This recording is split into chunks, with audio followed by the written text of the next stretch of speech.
श्री स्वामी समर्थ. आजची कथा आहे तुळजाभवानीची. खूप वर्षापूर्वी महाराष्ट्रात तुळजापूर या गावात एक महाशक्तिशाली देवी राहत होती. तिचं नाव होतं तुळजाभवानी.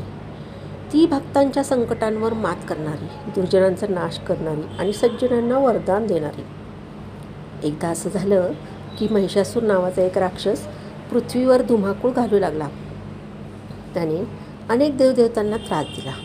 सगळे देव मिळून तुळजाभवानीकडे गेले आणि तिच्याकडे मदतीची विनंती केली. तुळजाभवानीने आपल्या रूपात बदल केला. ती सिंहावर बसली, हातात शस्त्र घेतले आणि महिषासुराचा पराभव केला. त्या युद्धात तिच्या पराक्रमामुळे पृथ्वी पुन्हा सुरक्षित झाली. म्हणूनच लोकांनी तिचं मंदिर उभारलं आणि तिची पूजा सुरू केली. तुळजाभवानी ही छत्रपती शिवाजी महाराजांची कुलदेवी देखील होती. महाराजांना स्वराज्य स्थापनेसाठी तिचं आशीर्वाद लाभले.